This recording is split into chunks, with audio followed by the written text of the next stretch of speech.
Hey guys, it's Derek here from Pacific Coast Auto, and we're looking at a 1993 Mazda RX-7, also known as the FD. This one here bought from Japanese auction for export to the USA. It has 80,000 kilometers on it, the twin turbo rotary engine, and I think a lot of people will agree one of the best Japanese sports cars from the 90s. Even nowadays, these are fantastic cars and are better than a lot of new cars in my opinion. I absolutely love these. Now, the engine here, usually we'll keep the engine running for it because we want to keep the engine hot and allow it a chance to see if there's any issues when it's running. I'm going to turn this off now because it runs so loud. I feel like I'm going to knock over all the trees in the forest.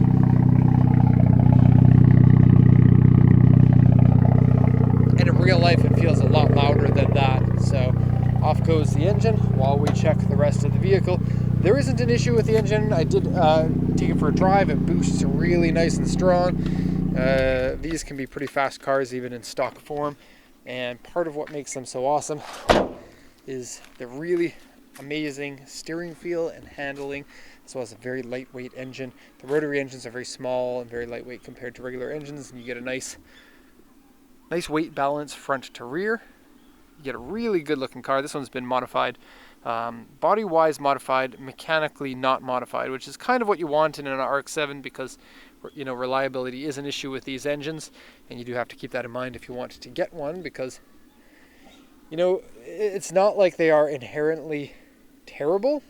I would personally love to have one of these and I would be okay with it, but you do have to understand that if it's not treated properly, then they can lose compression pretty badly and they end up being sputtery and backfirey. Like this one is a little bit, but they all kind of are.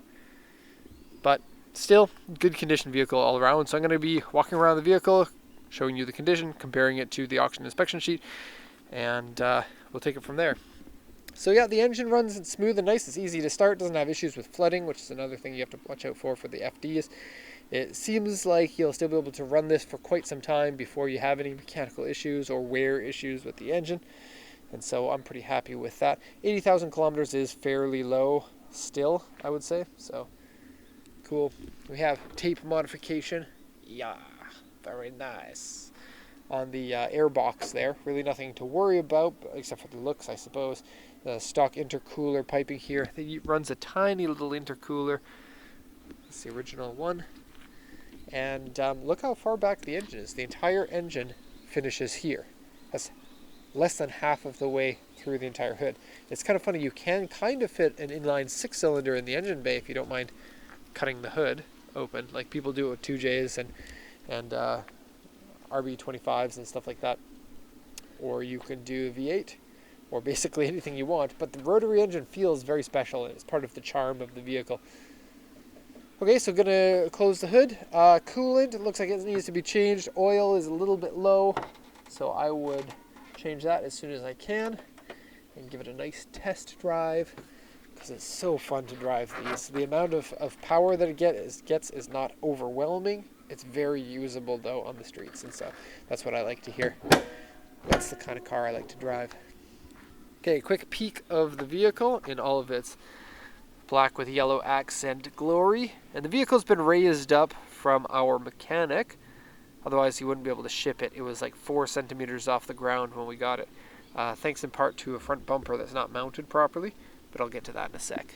And it still has the plates on it, but they're going to go when we deregister for export. Okay, so I'm going to read over the auction inspection sheet and translate this for you. It's a 1993 RX-7 Type R. Auction rate 3.5 with an interior grade B, 79,388 authentic mileage.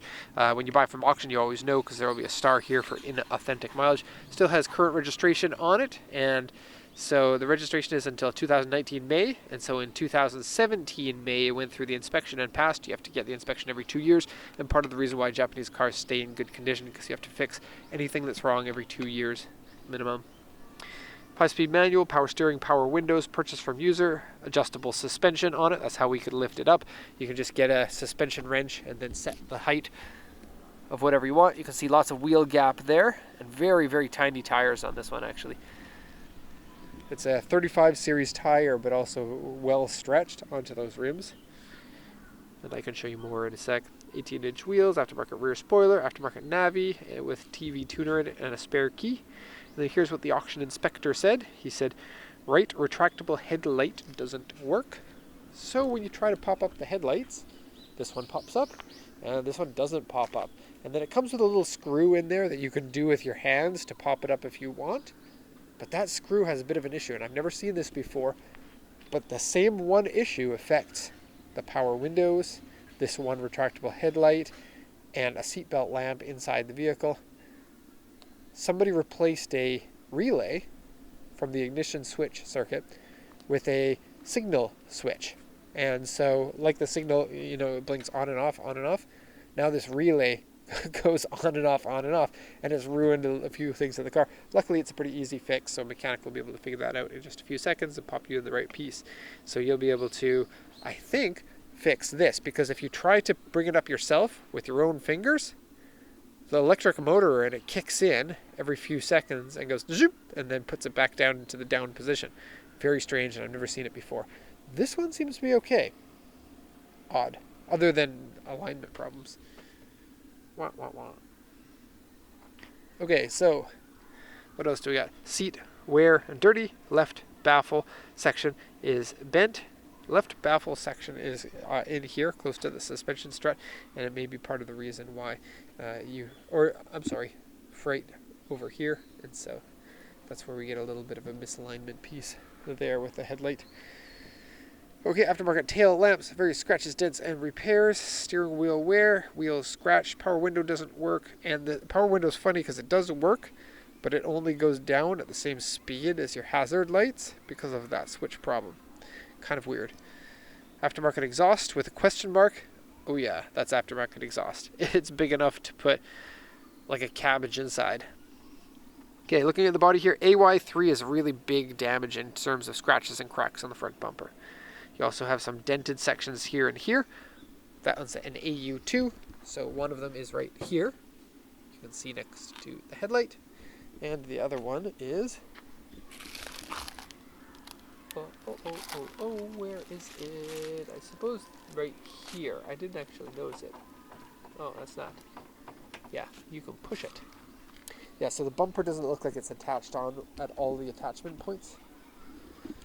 Okay, small paint stains on the roof, a cracked section here on the fender, a couple of scratches and dents. Actually, the front of the car is the worst part. Everything else looks like it's in pretty good condition, other than it being really dirty right now. Here's the cracked part on the fender. A little bit strange because the fenders aren't rolled. Rolled as in pinched in section here in order to fit more aggressive tires. Look at the front bumper, still very low even though we lifted it up. It's at about 9 centimeters at the moment, and then you can see the damage there. Somebody tried to fix with some fiberglass, but looks like they didn't know what they were doing, and so we have some issues there. AY3, like I said, is the most amount of damage that can be reported on that sheet. So you can see some resin that was just painted onto here. Also, the canard doesn't fit in there properly. And it's a cool looking bumper. So you could repair something like this. A body shop can take the bumper off, repair all the pieces, and put it back on tight and snug and nice. And then it has the late model signal lights here, which look way better than the early model ones. And a cool little intake on the headlight there. So if you can't put the headlight up, at least you can have the intake there. And then the intake usually lines up to an air filter that's over here, but only if you put an aftermarket air filter on the car, and it's original air filter. And I don't know how much extra air you're going to get from this little bit when you have this big gap here that can also second as an extra air intake. And that's because the bumper doesn't go up far enough. Also, they tend to, even from stock, have a little bit of an extra gap there anyway. Okay, so let's do the once around here. I think front bumper looks good. I think side skirts look good. I'm not a big fan of that yellow accenting, but to each their own. That's fine if you want to do that to your car. I'm not going to complain about it. I just wouldn't do it to my car. I do love the rear bumper though. I love when these cars have boxy style rear bumpers. And then this one here has a very cool, like, outtake. I'm thinking about the opposite of an intake, what you would call that, but like it has this vent piece here, and then it looks like there should be some sort of a vent piece in there, or at least painted. You can see the raw fiberglass in it. But still, I love that design. I think it looks really nice. And these things, I don't know what they do. I don't know if they do anything, but they're cool. They look like race cars, and you know, if you are a body kit manufacturer and you just copy what race cars have, people will think that you're selling them stuff that's functional, even if it doesn't do anything. Oh, I like the choice of wheels. I like the highly stretched tires. I know Mike, our coworker, doesn't like the stretched tires because recently he was driving around on them and one of them fell off. And so, like, I don't know how wide these rims are because we don't really get to find out how wide the rims are most of the time, but a 225 on this rim looks like it's a 10.5. And so very stretched. And then the profile on this, 40, not too bad, but the rear is a 35. So you're running a smaller wheel on the front than you are on the rear. And it's going to be a little bit extra uncomfortable because those are pretty small profile. And the more you stretch the tire, the less cushioning you get from the sidewall. Okay, so let's go around the tree. We got JDM tree over here. We had to park a little bit further forward than we usually do because that guy parked in my parking spot. Okay, so yep, RX-7s look awesome. They feel great when you drive. Highly recommended car. Highly, highly recommended. The only thing is that reliability thing. So you have to go into it assuming that at one point you're going to have to repair things. Screws coming off from where the original spoiler was. The original spoiler is one I don't like. This one here looks like a later model version of the spoiler, but I'm not 100% sure on that. Aftermarket taillights I'm not really into. They look like they're RX-8 styled. And then I don't like these three dots. I prefer the original ones, or the late model original ones, which I guess you can kind of see on this one. There's 3 circles in there and they look awesome. And the same thing on that one too. There's circles inside for the late model version of the FC. Wow, look at those stretched tires.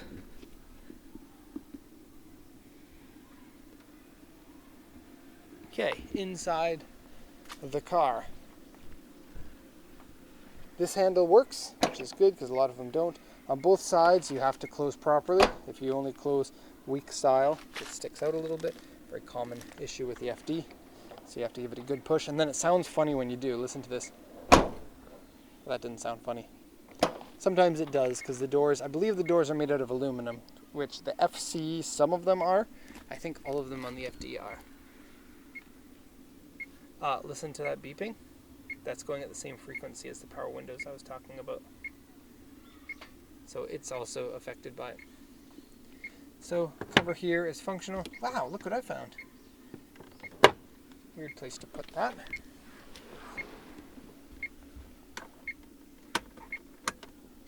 Okay. So, steering wheel is the stock one, which is good. I like the stock steering wheel on this car. Seats, I find the seats sit up a little bit high, which is a bit of a shame because you don't get much room in the FD to begin with. And so I'd like seats that are down about at least an inch lower than they are there to be comfortable for me. And I've sat in aftermarket ones that feel very nice because it lowers the seating position. It's a little bit of a pain to get into and out of, and you don't get much headroom in these cars. So I recommend if you're 6'2" and under, it should be reasonable. If you're over that, it would be a challenge. I'm 5'10", and the car fits me very well. Okay, there we go. AC works. Mechanically, everything works. And when you hit the gas and then let off, it goes shoo because of the blow-off valve. And then you'll get some extra gas in the exhaust and it'll go bang, bang sometimes. So it kind of sounds cool. Scares people off their bikes. A little bit of extra wiring in here, aftermarket pedals. Razzo. Button here to move your headlights up and down. You can see that headlight is up and now it's down. Okay. Ashtray. Weird place for an ashtray. Like, I'm smoking. Okay. Thank goodness I don't have to, that's not inconvenient to me. whatsoever because I don't smoke cigarettes. Okay, so flip the seat. This is a little bit weird, but most people would be getting in on the passenger side. These are your seating buckets. If you buy a fish from the fish store, you can just put it in there. Like, you know, they come in that bag full of water. You can just put it in there. You don't have to worry about it rolling around. Another benefit of the FD. And look, no leg room. This is how I would sit, is full back position for the seat. And then there's no functionality to move the seat up and down. And so, sorry, only fish allowed in the back. See, it made the sound there. Sounds like aluminum doors or something. Okay, the end of the video, and hope you enjoyed looking at this FD.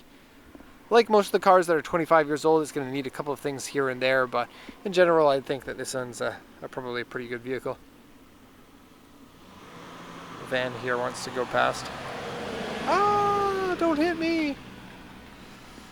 Okay, so if you have any questions, let me know. Otherwise, thank you for watching and have a nice day.